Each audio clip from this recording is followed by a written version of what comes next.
Ya. Share.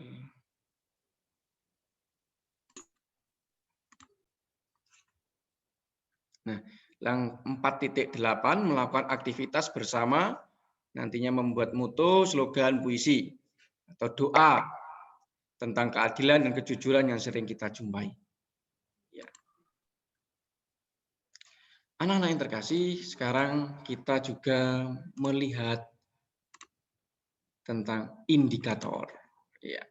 Pertama, siswa dapat menceritakan kembali kisah para rasul. Bab 5 ayat 1 sampai 10 itu tentang Ananias. Nah, itu ceritanya nanti seru. Yang kedua, siswa dapat menjelaskan tindakan jujur dan adil dalam kehidupan bermasyarakat. Yang ketiga, menggambarkan tindakan jujur dan keadilan di antara teman di lingkungannya. Iya. Penuasaan materi. Perlu diketahui sebelum kita melangkah lebih dalam bahwa kejujuran dan keadilan ini sebagai moral dasar anak bangsa. Ya. Kita kalau tidak jujur itu merupakan awal atau pintu di mana orang akan berdosa. Karena sekali tidak jujur seperti bola salju akan memiliki kebohongan-kebohongan selanjutnya. Dan pastinya kalau sudah tidak jujur akan juga sulit untuk berbuat adil karena keduanya ini saling mempengaruhi. Atau dalam ilmu ekonomi ya, seperti kedua mata sisi pada mata uang tentang keadilan dan kejujuran ini. Ya, yang sebelah sininya kejujuran, yang sisi yang lain adalah keadilan. Selalu melekat kejujuran dan keadilan. Ya. Kalau orang sudah tidak adil, pasti ada sesuatu yang disembunyikan, ada sesuatu kebohongan yang ia miliki. Ya. Kalau orang tidak adil, berarti juga ada kebohongan itu sendiri. Kalau orang tidak jujur, buahnya nanti juga tidak adil kepada sesamanya. Nah, ketika orang tidak jujur, maka keadilan tidak akan mungkin terjadi. Keadilan secara mendasar berhubungan erat, berhubungan dengan hak dan kewajiban. Di sekitar kita juga sering ditemukan suatu perilaku yang tidak jujur dan tidak adil. Contohnya, mencontek.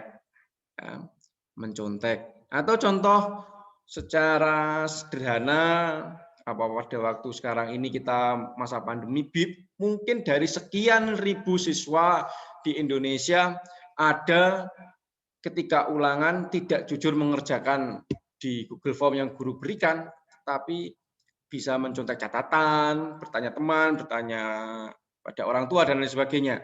Nah, itu adalah suatu perbuatan yang tidak jujur.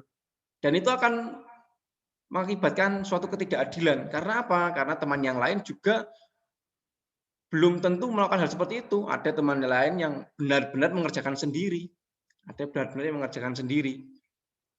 Walaupun nilainya 80, 85, tapi dia mengerjakan sendiri. Ada yang mencontek itu tadi dapat 198. Nah, ini adalah contoh-contoh sederhana.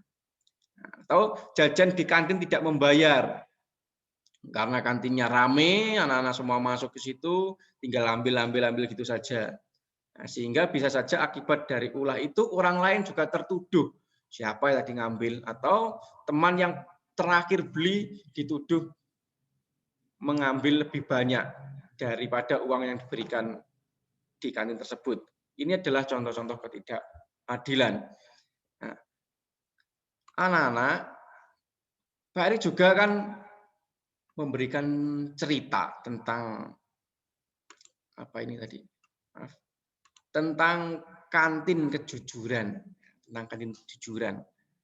Kita baca sebentar tentang kantin kejujuran. Ya. Pagi itu sekitar pukul 9, saya dan seorang teman saya hendak menuju musola fakultas untuk melaksanakan salat duha. Sesampainya di musola, sesudah berwudu, mata saya menangkap pemandangan unik. Belum tahu pasti pemandangan apa. Lalu saya mendekati pemandangan tersebut. Saya kaget ketika melihatnya. Ada 2 kantong plastik berwarna hitam untuk arem-arem dan yang berwarna putih untuk keripik tela. Dan lebih unik lagi, ada kertas di atas masing-masing kantong plastik tersebut. Saya mulai berpikir, ternyata ini yang disebut kantin kejujuran. Kantin kejujuran adalah salah satu cara berwirausaha yang kreatif. Cara berjualan yang sederhana. Anda tidak perlu menunggui barang dagangan Anda sampai ada si pembeli. Letakkan saja barang dagangan Anda yang menurut Anda sendiri tempat tersebut strategis, ramai didatangi orang. Buat para mahasiswa atau pelajar dan untuk semuanya, ini bisa dijadikan pembelajaran sekaligus bisnis peluang usaha untuk menambah penghasilan. Kantin kejujuran memang unik. Lebih unik lagi, penjual dan transaksi dilakukan di rumah Allah, subhanallah. Ini adalah pertama kali saya menjumpai secara langsung dengan mata kepala saya sendiri. Tidak lama kemudian, otak saya muncul poin-poin yang menyangkut kelebihan dan kekurangan dari kantin kejujuran ini. Nah, ini Pak Erik ambil dari buku paket anak-anak juga, anak bisa melihatnya buku paketnya. Ya. What's the problem this topic? Ada yang mengetahui masalah-masalah di sini? Ada yang mau mengungkapkan?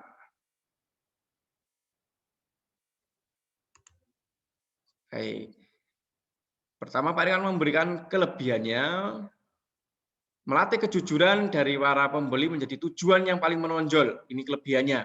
Sekarang ini menemukan orang jujur mulai susah, memprihatinkan. Lalu kreatif. Kantin kejujuran adalah kantin yang menawarkan cara yang kreatif untuk menarik minat pembeli agar si pembeli membeli produk yang ditawarkan.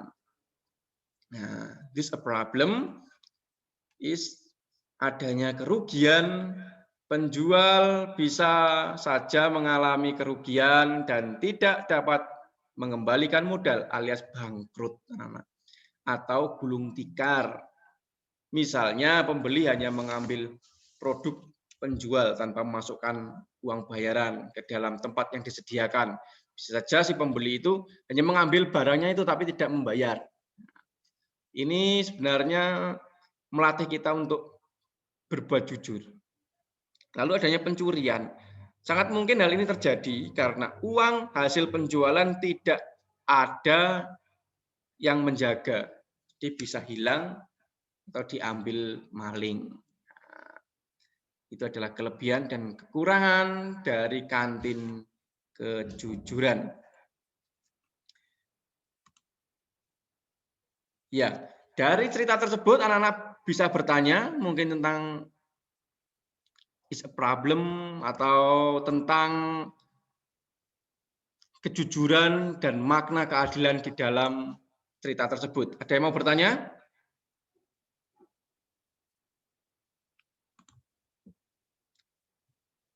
Jika tidak ada yang bertanya, nanti Pak Erik akan lanjutkan dan nanti Pak Erik akan memberikan pertanyaan kepada anak-anak. Jadi sampai sini dulu ada yang mau ditanyakan?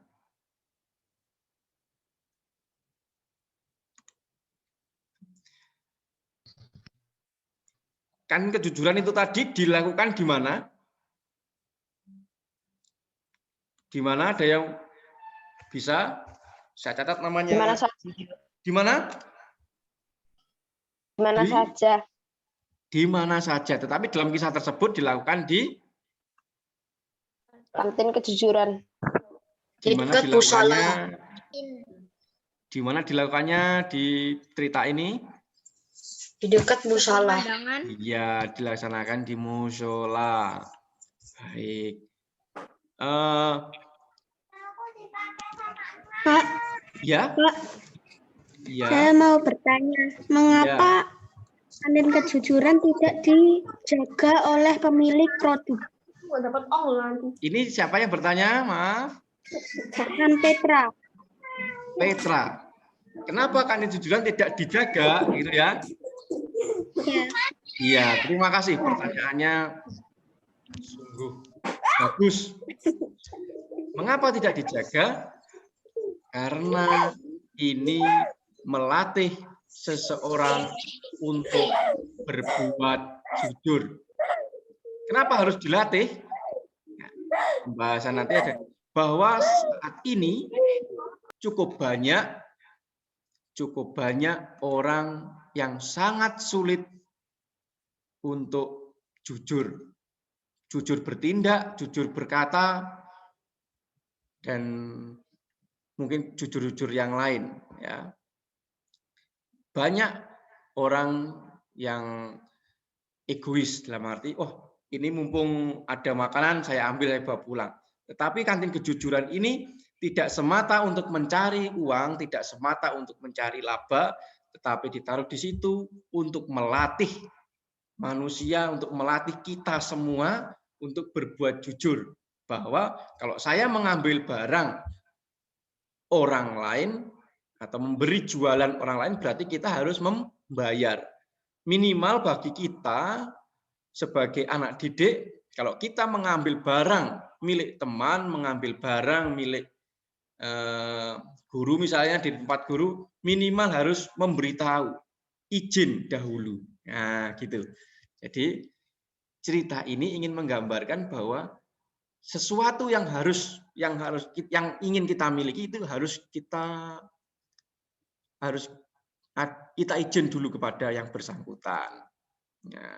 Jadi kalau memang di situ ada tulisan kantin kejujuran ditaruh di masjid, namanya kantin berarti barang yang di situ itu dijual. Jadi kita harus membeli, tidak sekedar mengambil. Ya. Tapi ada pertanyaan lagi, apakah nanti kalau diambil begitu saja orang yang punya kantin ini menyesal? Mungkin jawabannya gimana? Gimana? Tidak. Ya, bisa saja jawabannya tidak, karena orang yang mau melakukan hal tersebut ini adalah orang yang berhati besar, yang ingin mendidik orang banyak. Ya mungkin dia akan punya perasaan, wah saya rugi sekian. Tetapi dari situ dia mau untuk mendidik, melatih banyak orang untuk berbuat jujur. Ya. Karena semua ada risikonya, jika itu mengalami kerugian, ya pasti dia akan merasa, oh saya rugi, tapi tidak ada penyesalan yang semakin mendalam. Tetapi ada orang yang seperti ini memiliki jasa yang luar biasa untuk membentuk karakter anak bangsa, untuk lebih jujur, lebih adil dalam bersikap. Ya, ada yang bertanya lagi? Baik, jika belum ada, mari lanjutkan sebentar. Iya. Kita sekarang mencoba menalar. Nah, dari kantin kejujuran itu. Apa sih yang dimaksud dengan kejujuran, kantin kejujuran? Apa yang dimaksud dengan kantin kejujuran? Kantin mengajarkan banyak orang untuk jujur. Iya, untuk berbuat jujur, terbuka, apa adanya, gitu ya. Lalu, mengapa diadakan kantin kejujuran? Mengapa? Karena Ingin melatih Untuk melatih kita orang lain agar jujur. karena adanya suatu tujuan untuk melatih kita semakin lebih jujur, perhatian dengan sesamanya, tidak mementingkan diri sendiri, gitu ya. Lalu bagaimana tanggapanmu dengan kantin kejujuran?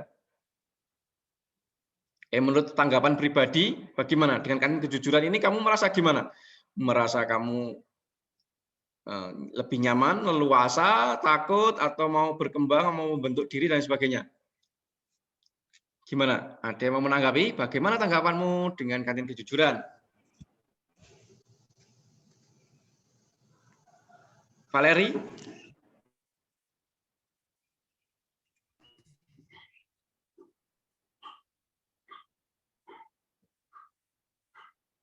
Oh, saya kira tadi mau menjawab, ternyata enggak ya.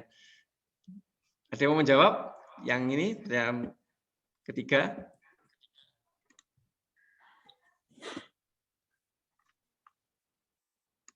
Saya Pak, Evan Pak.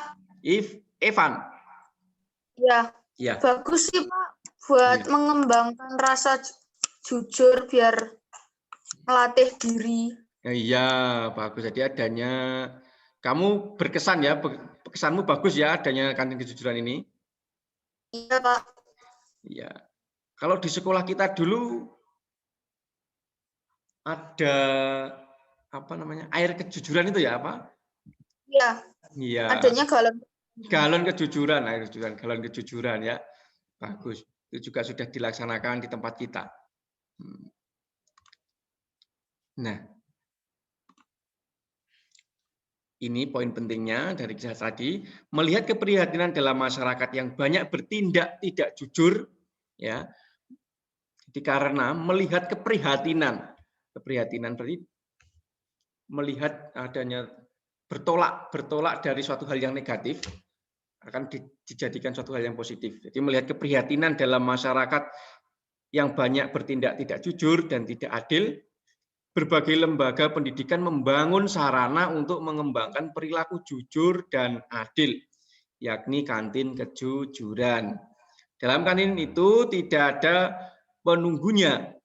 Nah, ini jawaban dari tadi ya. Orang yang membeli mengambil barang dan menaruh uang di tempat yang disediakan. Bagi yang menyadari dan berniat baik, hal itu dapat berjalan dan menjadi kesempatan menguji komitmen terhadap kejujuran dan keadilan. Nah, tindakan jujur dan adil punya makna penting, anak terkasih. Dalam kehidupan bersama akan berlangsung dengan aman dan baik jika kejujuran dan keadilan ini dijunjung tinggi. Masyarakat akan hancur jika nilai kejujuran dan keadilan tidak diindahkan, sehingga adanya tanda-tanda bahwa banyak masyarakat yang tidak jujur, maka diadakannya latihan untuk membuat orang lebih jujur lagi. Karena apa? Karena jujur dan adil ini memiliki makna yang sangat penting dalam hidup bersama. Jika orang dalam hidup bersama ini tidak jujur dan tidak adil, masyarakat kita nanti akan mengalami kehancuran. Banyak yang bohong sana-sini, krisis kepercayaan, dan lain sebagainya. Sehingga banyak orang hanya saling berprasangka buruk. Gitu ya, saling berprasangka buruk, tidak percaya satu sama lain. Ya, sekarang mari kita melihat kisah Ananias dari Kisah Para Rasul bab 5 ayat 1 sampai 10. Ini mari bacakan. Kisahnya ini sederhana tetapi sungguh mengesankan.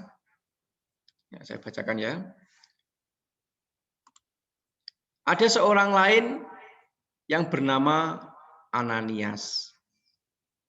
Ia beserta istrinya, Safira, menjual sebidang tanah. Dengan setahu istrinya, ia menahan sebagian dari hasil penjualan itu, dan sebagian lain dibawa dan diletakkannya di depan kaki rasul-rasul. Tetapi Petrus berkata, Ananias, mengapa hatimu dikuasai iblis, sehingga engkau mendustai Roh Kudus dan menahan sebagian dari hasil penjualan tanah itu? Selama tanah itu tidak dijual, bukankah itu tetap kepunyaanmu? Dan setelah dijual, bukankah hasilnya itu tetap dalam kuasamu? Mengapa engkau merencanakan perbuatan itu di dalam hatimu? Engkau bukan mendustai manusia, tetapi mendustai Allah. Ketika mendengar perkataan itu, rebahlah Ananias dan putuslah nyawanya. Maka sangatlah ketakutan semua orang yang mendengar hal itu. Lalu datanglah beberapa orang muda, mereka mengafani mayat itu, mengusungnya keluar dan pergi menguburnya. Kira-kira 3 jam kemudian masuklah istri Ananias. Tetapi ia tidak tahu apa yang telah terjadi. Kata Petrus kepadanya, "Katakanlah kepadaku, dengan harga sekiankah tanah itu kamu jual?" Jawab perempuan itu, "Betul sekian." Kata Petrus, "Mengapa kamu berdua bersepakat untuk mencobai roh Tuhan? Lihatlah, orang-orang yang baru mengubur suamimu berdiri di depan pintu, dan mereka akan mengusung engkau juga keluar." Lalu rebahlah perempuan itu seketika itu juga di depan kaki Petrus, dan putuslah nyawanya. Ketika orang muda itu masuk, mereka mendapati dia sudah mati. Lalu mereka mengusungnya keluar dan menguburnya di samping suaminya. Nah, anak-anak, kisah tersebut secara sederhana itu bahwa Ananias ini mau memberikan semuanya kepada para murid dan kepada Tuhan khususnya, tapi kenyataannya dia menjual sebagian. Di perkataannya dan perbuatannya tidak sama, ya kan? Dia menjual sebagian yang dia punyai, lalu dia memberikan kepada para rasul. Karena dia berbohong, dia menipu Allah, lalu dia meninggal. Istrinya pun juga seperti itu, dipancing oleh Petrus, dia ternyata berbohong dan dia meninggal. Nah, sekarang ini ada sedikit tugas untuk anak-anak. Nanti anak-anak bisa membaca sedikit lagi di bukunya atau nanti slide-nya saya naikkan. Pak Erik ingin mencoba anak-anak, itu tadi gambaran sederhana, Pak Erik sudah membacakan, anak-anak sendiri sekarang membacakan, atau maksudnya anak-anak sendiri membaca tentang apa yang dilakukan Ananias beserta istrinya, apa yang dikatakan Santo Petrus kepadanya, apa akibat dari ketidakjujuran Ananias. Ini anak-anak rangkai dengan cerita. Saya beri waktu kurang lebih 2 menit, anak-anak baca. Lalu apa sih yang ada di benakmu tentang cerita tersebut? Nah, nanti anak-anak menyampaikannya. Ya, silakan mau mencoba menyampaikan. Nanti saya data namanya, saya tulis sehingga bisa menjadi nilai juga. Jadi sudah ketemu di bukunya, buku paketnya tentang kejujuran dan keadilan. Nah,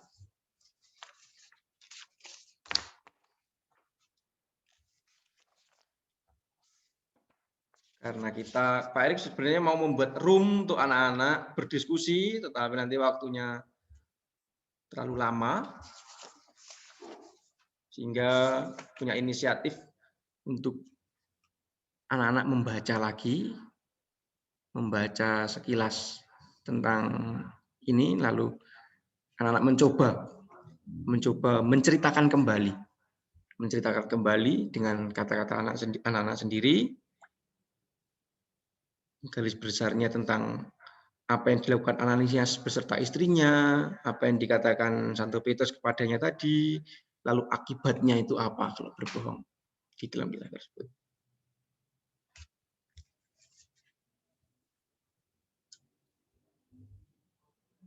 Ya.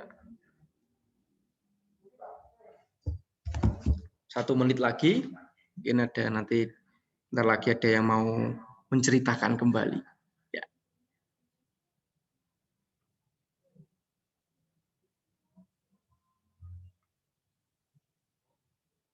Ya.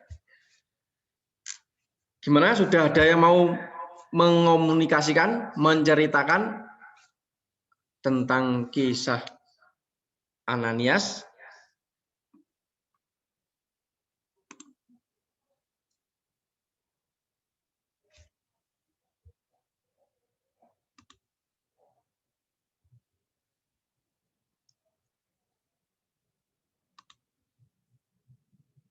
Gimana?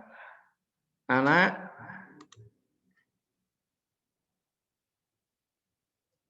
Ya mungkin ini ada yang sudah senyum-senyum, sudah mengerti isinya gitu ya. Jangan takut-takut untuk mempresentasikan atau mengungkapkan apa yang sudah dipahami.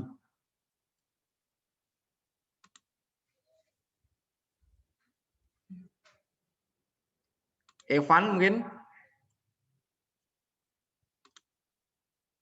Belum, Pak. Maaf. Ya.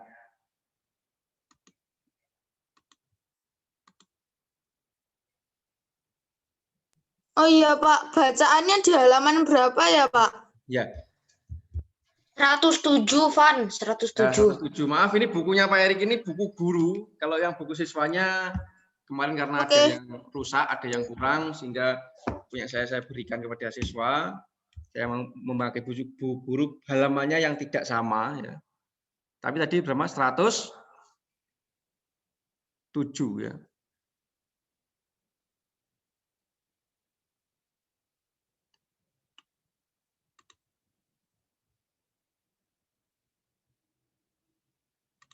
Dino, biasanya Dino ini. Mikael Dino. Gimana Dino?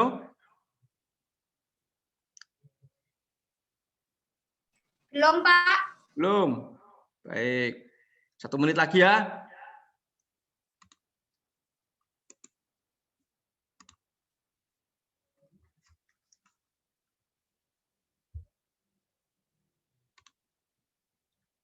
Adelio ini juga.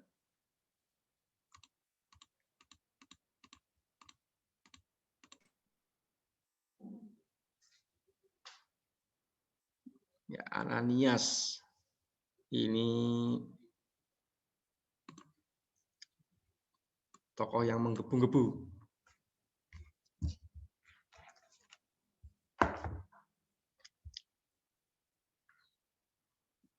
PWIB.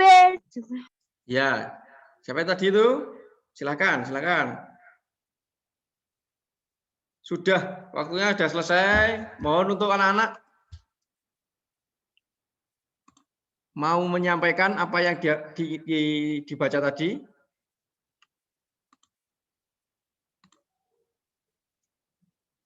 Pak Albert mau jawab nomor 1, Pak. Ya, silakan, Albert. Ananias dan Safira mendustai Roh Kudus. Ya, Ananias beserta istrinya tadi mendustai atau berbohong pada Roh Kudus. Ya. Ada lagi, kalau yang kedua, ketiga, ini sebenarnya jadi satu rangkaian. Kalau mau menjawab seperti cerita juga boleh. Ya. Terima kasih jawabannya. Ada yang lain lagi? Ada yang lain lagi?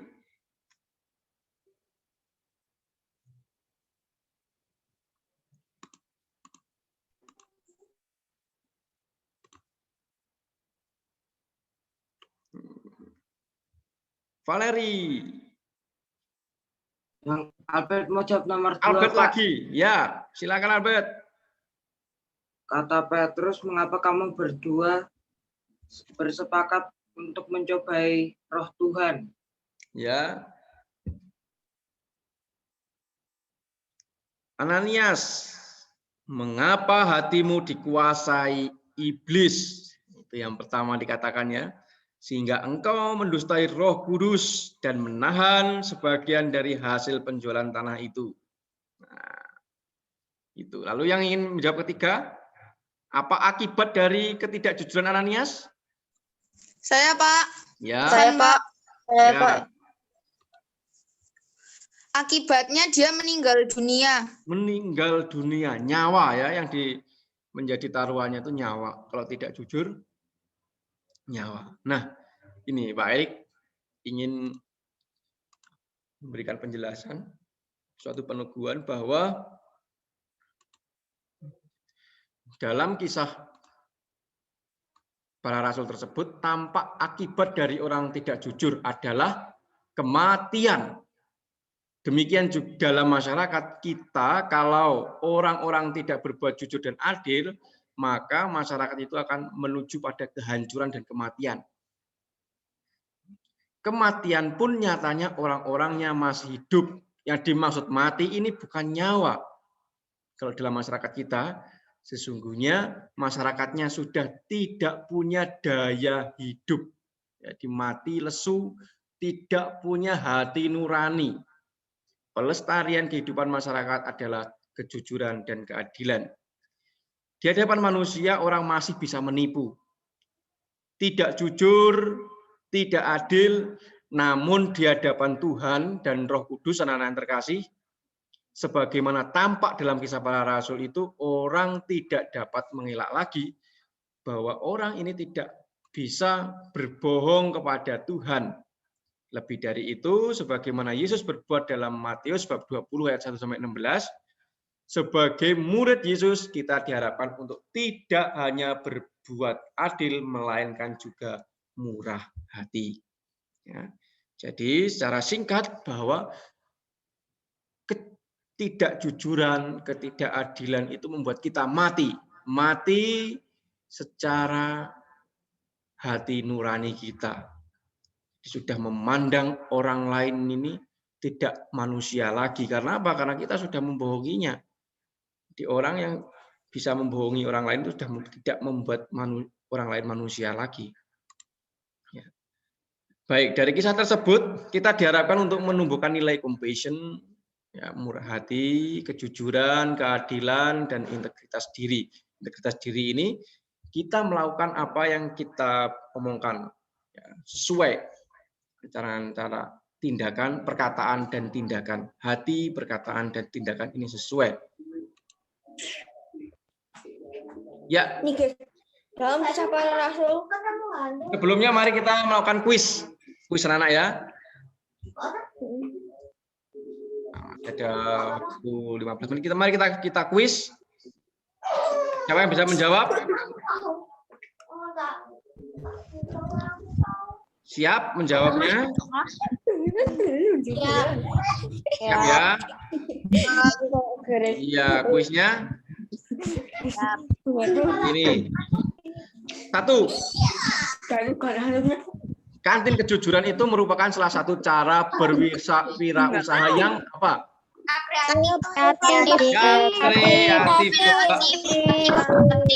Kreatif. Ini. Coba yang ini. Betul, yang kreatif. Sekarang yang kedua. Diadakannya kantin kejujuran karena menanggapi keprihatinan zaman yang semakin banyak orang apa? Berbohong. Berwirausaha. Diadakannya kantin kejujuran. Selanjutnya, nah, Ananias' wife is name, apa namanya? Safira.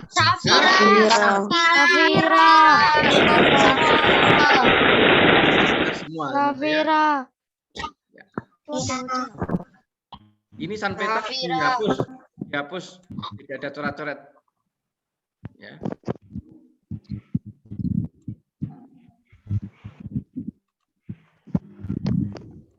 Ya, sekarang soal nomor 4. Ananias dan istrinya meninggal dunia dikarenakan mereka dibunuh. Hah? Dibunuh atau? Nomor 5. Petrus berkata, Ananias, mengapa hatimu Iblis. dikuasai?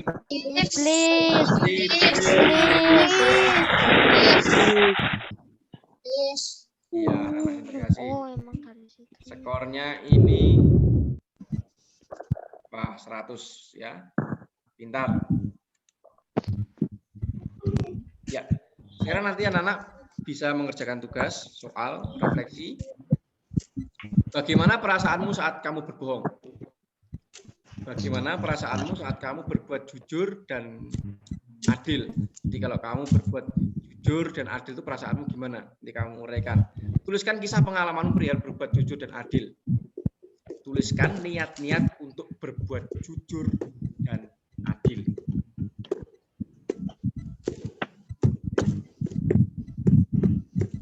Ya, itu tadi soal-soalnya. Dikerjakan gimana, Pak? Nah, pasti ada pertanyaan seperti itu. Pak Erik tadi itu tugas untuk PR-nya ya, Pak? Iya, tugas untuk PR-nya dikerjakan di mana? Nanti anak-anak Pak akan Pak Erik share seperti ini. Ini namanya Linktree. Anak-anak bisa di situ nanti banyak sekali pilihan dan bahan pembelajaran anak-anak juga di situ. Sini adalah aplikasi. Nah, lihat ya. Ya, di HP bisa, di laptop bisa. Nah, di sini Pak Erik buat. Untuk lagunya tinggal pilih di sini lagu. Klik. Nah, itu langsung muncul lagu-lagunya. Lagu-lagu itu nanti pun akan Pak Erik tambahi tentang recordernya pembelajaran kita. Ya, ini di sini ada tulisannya bahan pembelajaran. Ketika anak-anak pinjam nanti PowerPoint-nya sudah tersedia di situ, anak-anak bisa tinggal belajar di situ. Ya. Lalu untuk tugasnya anak-anak bisa pilih di bawah sendiri sini. Ini diklik. Nah, lalu muncul di sini, anak-anak tinggal mengisi. Bisa di komputer, ada yang tanya, di komputer bisa nggak Pak? Bisa, ya. Di komputer bisa, di HP bisa, sehingga anak-anak mudah melihat satu hal ini bisa melingkupi banyak hal yang nanti bisa diambil oleh anak-anak, gitu ya. Jadi kalau mau Pak belum dikirim PDF-nya, bisa lihat di sini.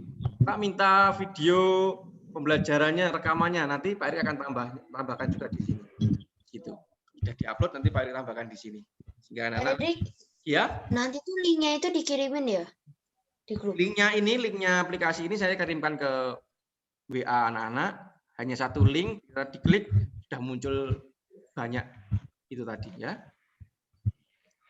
Paham semuanya? Ya. Iya. Ada yang mau bertanya tentang pembelajaran, tentang tugas, tentang cara pengerjaannya dan sebagainya? Pak, tugasnya dikirim hari ini ya, Pak? Dikumpulkan ke Ya, jadi linknya itu nanti akan Pak Erik kirim ke linknya hanya seperti ini anak-anak ya. Linknya hanya seperti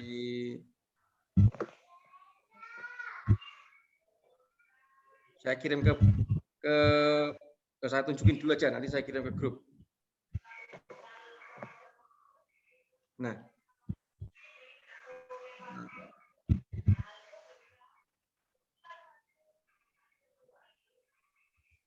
Linknya hanya seperti ini. Nah, hanya nih, Linktree, Kosmas Erik Wirawan, itu Linktree, ya, hanya satu itu.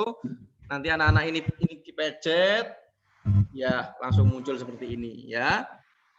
Muncul ini, nanti kalau mau lihat lagu itu, videonya nanti Pak Erik susulkan, kalau sudah diupload, ini hasil rekamannya. Lalu bahan pembelajarannya di sini, tugas siswa juga anak-anak tinggal masuk lewat sini, tidak perlu mendaftar, anak-anak tinggal masuk begitu saja, tinggal mengisi. Itu paham? Paham, Pak. Satu aplikasi untuk belajar anak-anak lengkap dari bahan sampai tugas-tugasnya. Itu anak-anak, ada yang mau bertanya lagi? Di komputer bisa, di laptop bisa, di HP juga bisa. Ya, itu. Kumpulkan nanti ya.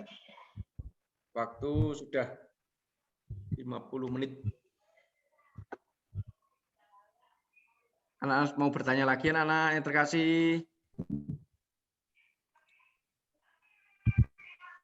Tidak, Pak. Makasih, Pak.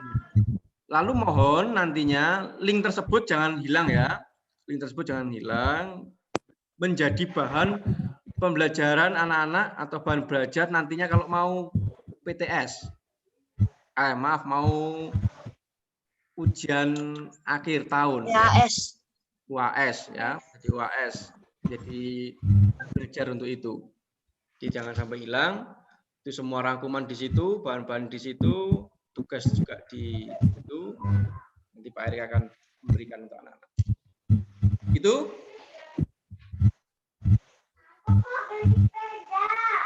Baik, untuk menutup kita hari ini kita teriakan salam Tarakanita. Salam Tarakanita. Satu hati. Semangat. Penting juga mengingatkan untuk anak-anak semuanya tetap dalam kondisi sehat, jaga kondisi cukup, tidur yang cukup, jangan tidur larut malam karena bermain game, karena sebentar lagi sekolah kita juga akan rencana mengadakan pertemuan tatap muka, tapi masih kami olah lagi sehingga anak-anak yang terpenting anak-anak dalam kondisi sehat ya, jasmani, rohani, jangan lupa berdoa dan tetap berbakti pada orang tua. Itu saja pembelajaran kita hari ini. Semoga anak-anak juga selalu berkata jujur, berbuat adil dengan sesama.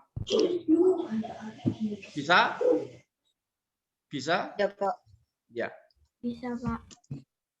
Minggu depan Pak Erik akan memberikan tugas kalian perihal aksi nyata. No. Perihal aksi nyata, berbuat jujur. Bagaimana tugasnya? Ya, ya.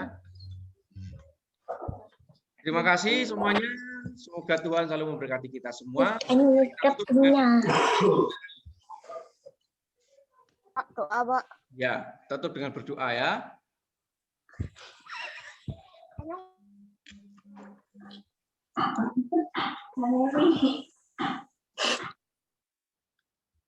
Marilah kita berdoa dalam nama Bapa dan Putra dan Roh Kudus. Amin.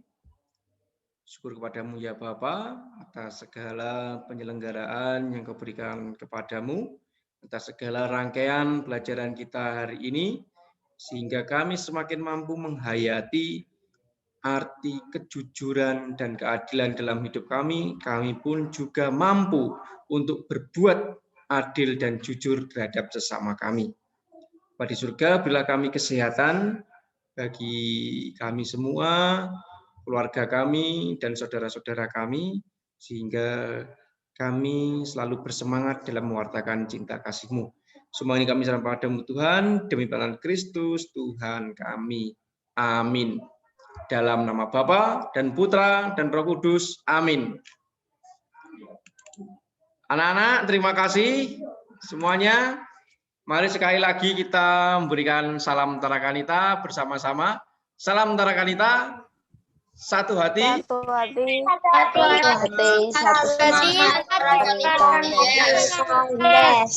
kasih. Tuhan memberkati. Terima kasih Pak Eri. Ya. Terima kasih Pak Eri. Tetap sehat ya Pak. Ya, Terima kasih, Pak Eri. semuanya. Terima kasih Pak Erik. Eri. Ya, sama-sama semuanya. Jem, Tata, Gisel, Pak Erik, matikan ya. Pak, Ya, kapan sekolah, Pak? ya ditunggu saja ya, tunggu saja. Yang penting anak-anak sehat semuanya. Terima kasih, Pak Erik, matikan dari sini.